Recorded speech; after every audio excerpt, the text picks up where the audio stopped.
Bom dia! Para dar continuidade sobre o conteúdo de tensão superficial, hoje nós vamos ver a questão da molhabilidade e da capilaridade relacionada à tensão superficial das substâncias. Para dar início, nós vamos falar sobre ângulo de contato. Muitos artigos científicos trazem dados de ângulo de contato que pode ser medido experimentalmente quando a gente quer, por exemplo, testar sobre a hidrofilicidade ou hidrofobicidade de uma nova superfície, por exemplo. Existe muito marketing, por exemplo, em relação a lentes de óculos, vidros de carros que são hidrorrepelentes, paredes, tintas, revestimentos, esmaltes, tudo isso relacionado com a questão do quanto uma superfície repele água ou quanto ela absorve água. Então, se ela é hidrofílica, se ela é hidrofóbica. Então, a medida de ângulo de contato consegue nos mostrar isso. Tá? E como que é feito isso? Aqui nós temos uma figura de uma gota de líquido que é colocada na superfície sólida. Então, o ângulo inicial em relação à superfície é de 180 graus.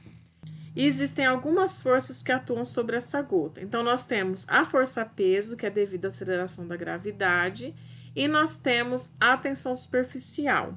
A força-peso tende a fazer com que essa gota se achate, enquanto que a tensão superficial tende a fazer com que ela permaneça na forma esférica, minimizando a área superficial. Então, existe aqui a atuação dessas forças e existe um equilíbrio entre elas. Então, essas gotas, com o balanceamento dessas forças, elas geram ângulos de contato com diferentes superfícies, ou até ângulos diferentes de contato de líquidos diferentes numa mesma superfície.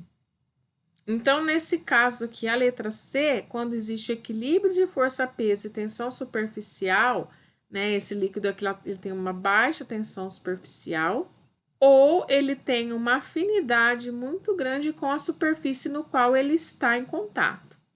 Então, existem alguns valores que são utilizados para nós definirmos se um líquido ele molha bem uma superfície, se ele não molha, se essa superfície ela é hidrofílica, se ela é hidrofóbica, então vai depender muito do líquido que a gente está usando. Se a gente estiver usando água, por exemplo, se essa gotinha de líquido for uma gotinha de água nesta superfície, então ela não molhou a superfície, quer dizer que a minha superfície ela é hidrofóbica, certo? Ou seja, o líquido não molha essa superfície. Se fosse uma superfície hidrofílica que tivesse afinidade com água, provavelmente ao pingar a água, iríamos observar um comportamento assim, em que a água se espalharia para tentar molhar a superfície. Por exemplo, se aqui o líquido fosse um líquido apolar, uma gota de óleo, por exemplo, e não está molhando a superfície, o que isso quer dizer? Que a minha superfície ela é hidrofílica, não hidrofóbica. Então, não existiu afinidade aqui com uma substância hidrofóbica, porque a minha superfície é hidrofílica. Então, as medidas de ângulo de contato vão nos dizer sobre o líquido, se ele é molhante ou não molhante, e sobre a superfície, se ela é hidrofílica ou hidrofóbica. Então, por exemplo, quando o ângulo é 0 graus, né, a gente diz que o líquido molha totalmente a superfície.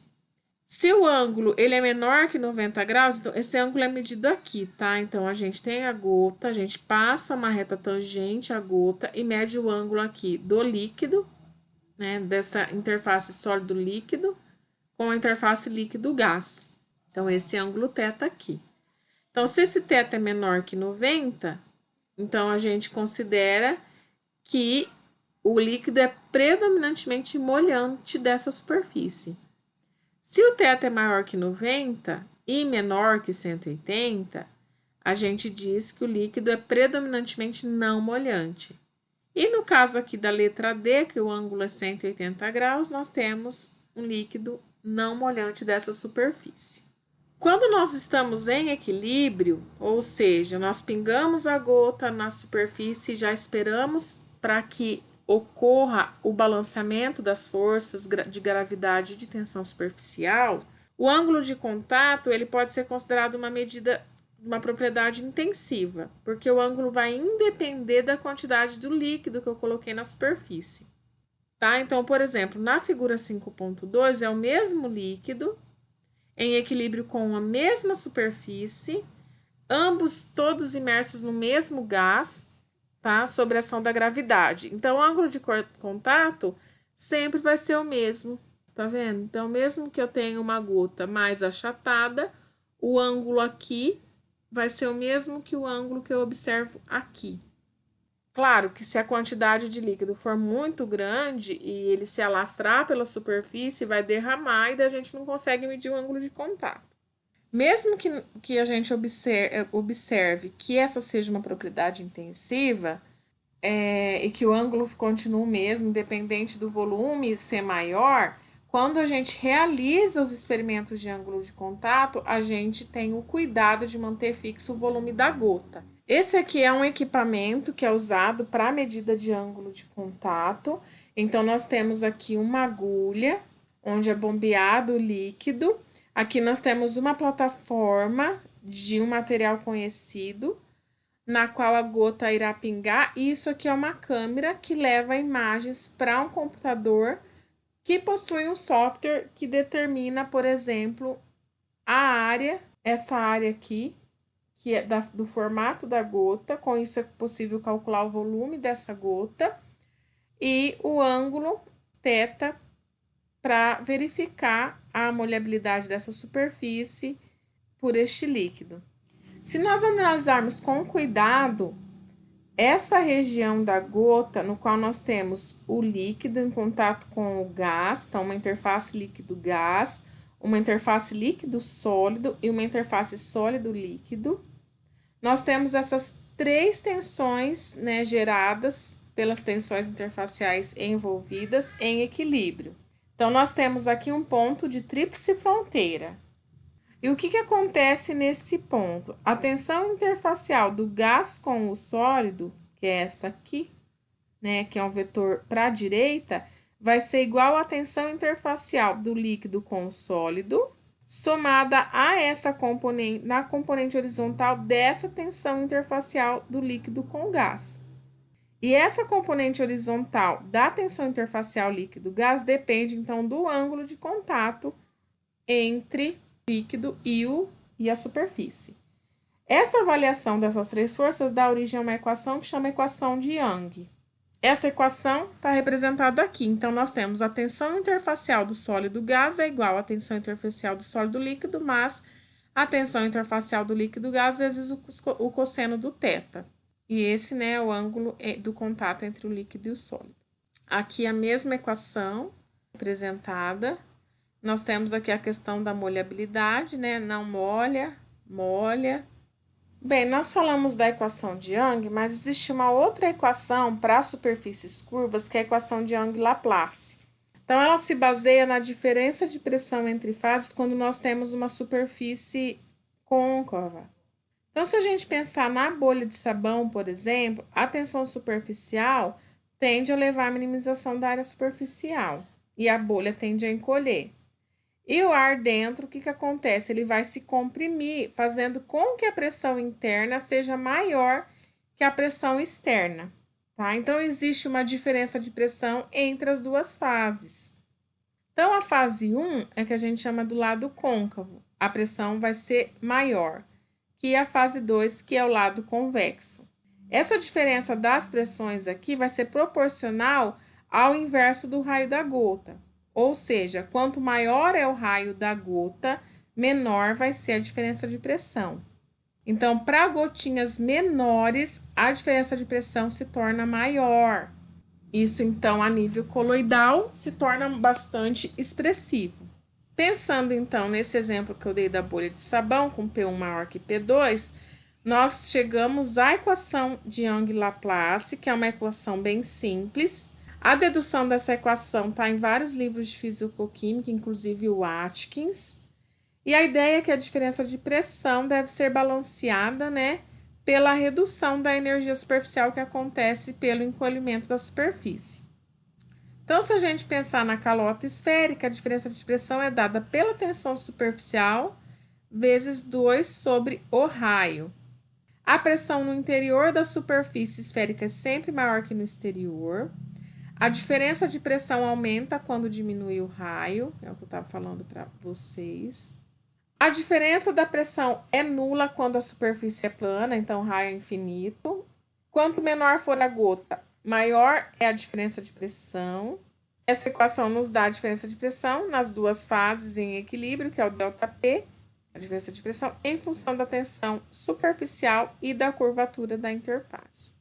E ela que é a base do método de ascensão de líquidos em tubos capilares para medir tensão superficial. Do que a professora está falando? Quando eu dei a atividade para vocês sobre métodos para medir a tensão superficial, eu dei 3 métodos, que foi o peso da gota, o do anel e o da lâmina. E esse aqui é um que eu vou apresentar para vocês, que é o método da ascensão capilar, né? Ascensão de líquidos em tubo capilar para medir tensão superficial. E no que isso se baseia? A gente tem um fenômeno físico que chama capilaridade, que é a ação capilar de um líquido quando esse líquido está imerso num capilar fino, de raio pequeno. Então, o que acontece com a capilaridade? Ela diz respeito à capacidade que os líquidos têm de subir ou de descer em tubos capilares, tubos finos. Muitas vezes eles atuam, então, mesmo contra a ação da gravidade ou contra a indução de um campo magnético. E nós temos aqui a atuação da tensão superficial, que é causada, né, pela coesão entre as moléculas do líquido, que são as forças intermoleculares do próprio líquido, e a força de adesão do líquido com a superfície, o que pode fazer o líquido subir por essa superfície. Então, aqui nós temos a superfície curva, existe uma diferença de pressão calculada através da lei de Young-Laplace. Essa diferença de pressão faz um líquido subir ou descer pelo capilar, e a outra força aqui é a da questão da molhabilidade dessa superfície pelo líquido que está sendo analisado. Então, vamos analisar primeiro a ascensão capilar. Então, como eu disse, além das forças coesivas do próprio líquido, que são as forças intermoleculares, existe aqui a força adesiva do líquido com a superfície que ele está inserido. Então, se eu tenho um tubo capilar e faço a imersão dele em determinado líquido, nós temos a competição dessas forças e nós notamos elas atuando. Nesse caso aqui, as forças de adesão do líquido com a superfície são maiores que as forças coesivas do próprio líquido. Então, as moléculas são atraídas mais fortemente pelo vidro, considerando aqui, né, um capilar de vidro, do que entre si. Então, o resultado é o quê? Que a água ela começa a molhar o vidro e começa então a subir, a ascender. Por isso que é o caso da ascensão capilar. No caso da depressão capilar, ocorre o inverso. Então, se a gente substituir água por mercúrio, as forças coesivas do mercúrio são maiores que as de adesão do mercúrio com o vidro. Então, como consequência, o mercúrio não molha o vidro. Então, agora, ao contrário do que a gente observou anteriormente, a tensão superficial vai proporcionar uma força F, cuja componente vertical puxa o mercúrio para baixo até uma distância H do nível aqui, né, do líquido em relação à curvatura. Só voltando para a ascensão capilar, a componente vertical aqui puxa o líquido para cima e contrapõe o peso, né, da coluna de água num comprimento H também. E a capilaridade é, né, a principal responsável pela molhabilidade em materiais têxteis. Então, vocês podem observar, por exemplo, se vocês derramam água ou um café na mesa, ele começa a se espalhar por capilaridade. Se, por exemplo, eu tenho um copo d'água e eu ponho a ponta de um guardanapo no copo d'água, começa a subir a água e molhar todo o guardanapo por capilaridade, principalmente se for um material que tem afinidade com a água. Por exemplo, se for algodão hidrofílico, a gente observa isso muito claramente. E no caso dos tecidos também. Aqui nesse slide nós temos um resumo gráfico da ascensão e da depressão capilar. Aqui nós temos a equação de Young-Laplace, que depende do raio de curvatura do menisco, né? Portanto, aqui no caso, o raio do capilar. E também depende do ângulo de contato, então, entre o líquido e o capilar. No primeiro caso, o líquido molha a parede e ocorre ascensão. O líquido sobe até o ponto de equilíbrio, onde existe uma diferença de pressão hidrostática, que é igual à diferença de pressão devido à tensão superficial. Nesse caso aqui, a pressão atmosférica é maior do que a pressão do líquido. Por quê?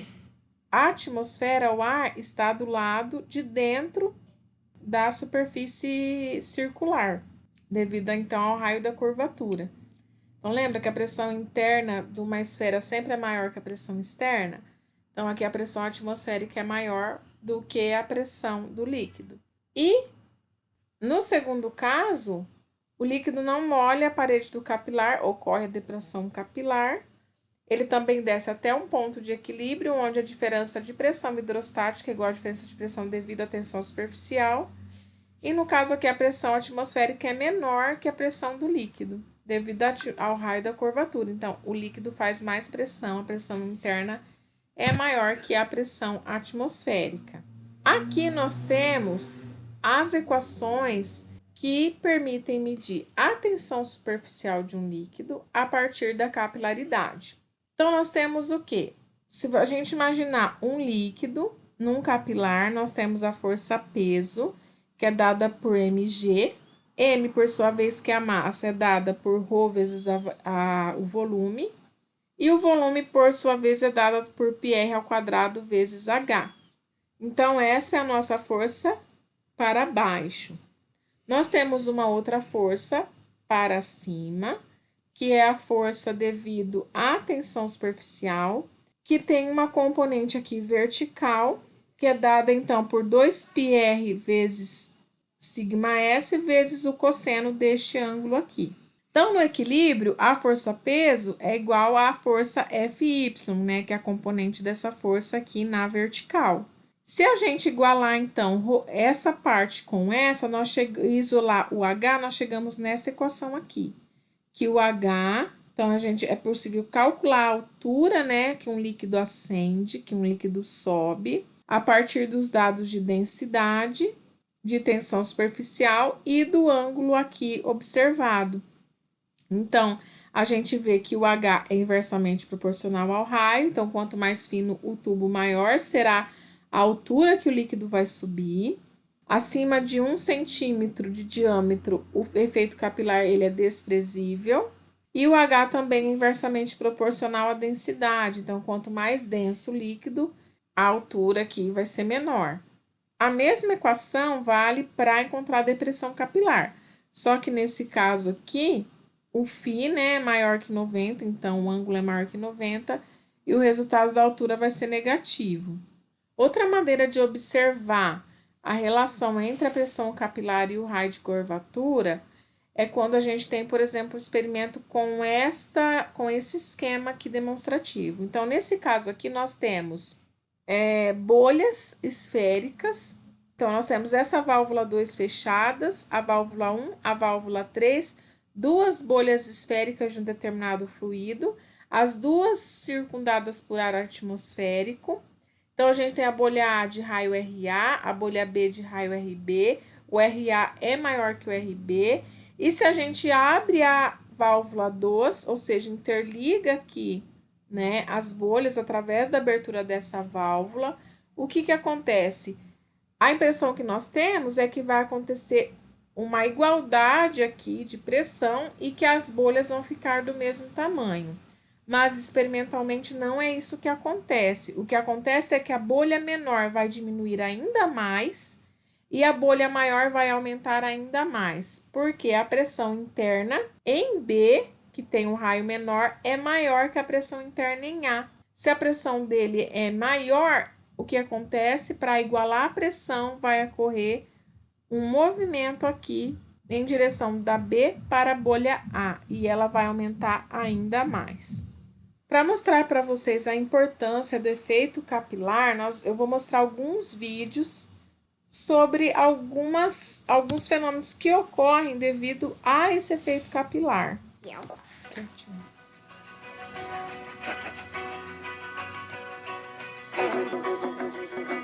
Oh, yeah. Bom, pessoal, aqui nós temos uma experiência sobre o efeito de capilaridade.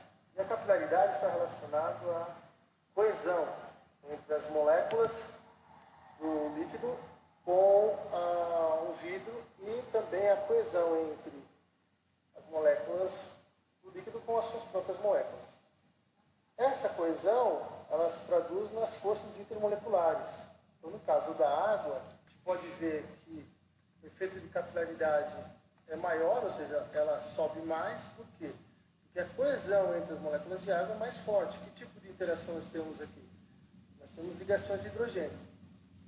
No caso, agora, do etanol, vocês podem observar que o menisco está um pouco abaixo em relação ao da água. Então, aqui também realiza ligação de hidrogênio.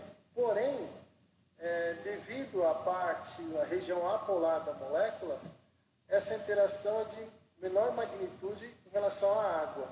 Já a propanona, embora possua oxigênio, não tem o hidrogênio ligado ao oxigênio. Portanto, ela só realiza forças de dipolo-dipolo, interações do tipo dipolo-dipolo. E por isso a propanona sobe menos do que o etanol e, obviamente, menos que a água. E o hexano, por sua vez, que é um solvente só em carbono e hidrogênio, é um anticarboneto, não tem interações por dipolo-dipolo nem ligação de hidrogênio, só permite interações por dipolo induzido e dipolo induzido, né? Forças de dispersão de London, que são mais fracas. Por isso que a interação entre o solvente e o vidro é menor, e também entre o próprio solvente. Com isso ele sobe menos, pode ver que o efeito de capilaridade é menor. Então, a altura que ele sobe é proporcional à interação. É óbvio que depende do diâmetro, mas todos os capilares aqui têm o mesmo diâmetro, que foram medidos utilizando como referência a água. Então, todos têm o mesmo diâmetro, portanto, todos deveriam, se fossem a água, subir a mesma altura. Mas, devido às forças intermoleculares, há uma diferença. Então, nós podemos observar que a água sobe mais, o etanol um pouco menos, a propanona um pouco menos do que o etanol, e o hexano é o que sobe menos que todos, porque só realiza as forças de dispersão de Londres. Então é isso, pessoal. Aqui temos mais uma propriedade físico-química relacionada às forças intermoleculares.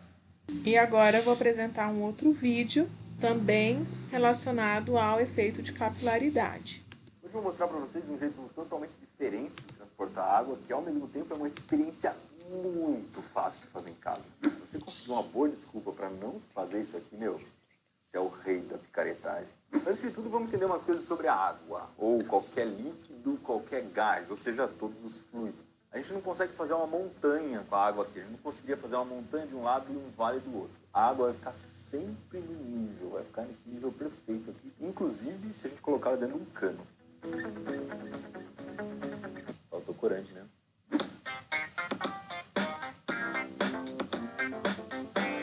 Olha só que bacana. As duas pontas da mangueira estão no nível, ou seja, estão da mesma altura. E mesmo que eu mude a posição do cano, olha só, subo um lado, desço o outro, e elas continuam exatamente na mesma altura. Sempre uma vai estar da mesma altura que a outra, não importa o que eu faça com o cano. Se a gente tiver dois recipientes diferentes, não necessariamente isso vai acontecer. Não tem comunicação entre um recipiente e outro, então vai ficar aqui com a quantidade de água que ele tem. Mas e se eu criar a conexão entre os dois recipientes? Cria a ligação entre os dois, eles estão no nível, você pode ver. Se eu tirar do nível, a tendência é que a água passe de um recipiente para o outro até eles se equilibrarem. Vamos ver. Até aqui tudo bem, certo? Isso aqui se usava antigamente para tirar a gasolina do carro. Você botava lá no tanque de gasolina, chupava, acabava tomando um pouco de gasolina e botava num galão que estava fora do carro. Você conseguia tirar a gasolina do tanque e colocar no galão. Mas o mais louco disso aqui é que você pode substituir a mangueira e colocar um pedaço de papel papel desse mesmo aqui, desse bem molenga, papel toalha, papel higiênico, desse que absorve um monte de água. A diferença é que isso acontece muito mais devagar. Então, se eu fizesse isso aqui agora, a gente ia ter que esperar algumas horas até o recipiente entrar em equilíbrio com o outro. Então, a gente bolou um esquemão aqui com as câmeras, a gente vai fazer um time-lapse. Time-lapse é um tipo de vídeo em que a gente comprime o tempo num espaço pequenininho. Você pode colocar, por exemplo, gravar um pôr do sol, tirar várias fotos do pôr do sol, aí você coloca tudo isso no filme e você vê um pôr do sol que demoraria assim 1 hora em 10 segundos.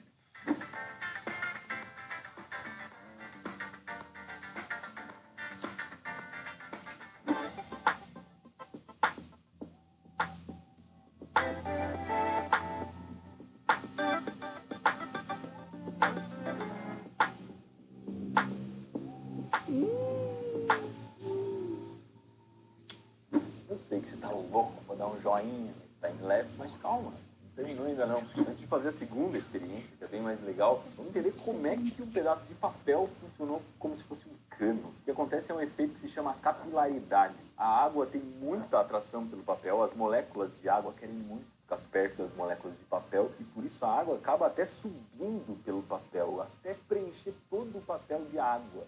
E quando o papel está todo preenchido de água entre um recipiente e outro, ele acaba funcionando como se fosse um cano. A água consegue fluir pelo papel. Dá uma olhada bem de pertinho.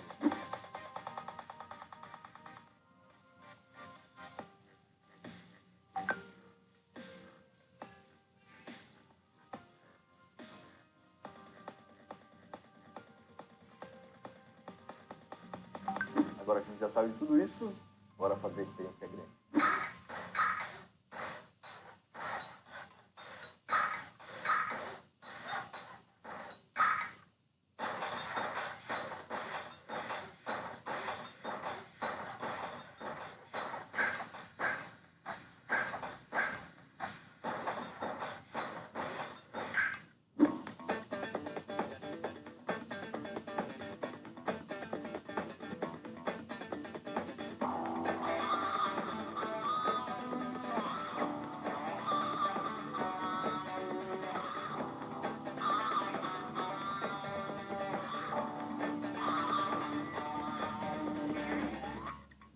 Para você que segurou o joinha aí, vai, se esse time-lapse não foi bonito, pelo menos foi trabalhoso pra caramba. Deixa eu explicar o que aconteceu aqui. Primeiro pote tem água pura, então a água simplesmente está saindo dali para alimentar o resto do sistema. No segundo, eu coloquei um pouquinho de corante amarelo, você pode ver que o papel ficou todinho amarelo. E aí no terceiro tem corante azul, na hora que misturou com o amarelo já ficou verde. No quarto pote aconteceu uma coisa bem legal, ele tinha corante verde. O verde deve ter alguma mistura de pigmento ali, porque a gente consegue perceber que o pigmento azul andou mais rápido do que os outros. Então, do verde sai um azul na frente. A gente já fez uma experiência do Manual do Mundo decompondo cores de canetinha e a gente consegue perceber que quando a cor da canetinha é formada por vários pigmentos diferentes, tem alguns que andam mais rápido do que outros na hora em que a gente coloca eles para andarem no papel, para eles serem absorvidos pelo papel. Foi isso que aconteceu aqui. Depois eles caem num líquido que é a água sanitária, e a água sanitária tira a cor das coisas. Então, quando aquele verde começou a pingar na água sanitária, ele começou a ficar amareladão e foi sumindo a cor.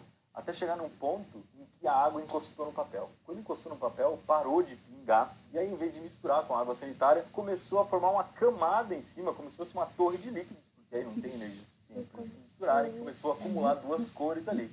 E no final, essa cor verde estava pingando no último copo, mas o último copo já tinha um pouco de água sanitária, então acabou ficando sem cor nenhuma no final. E era isso. Agora, a última experiência que eu quero que vocês vejam.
Mais perto.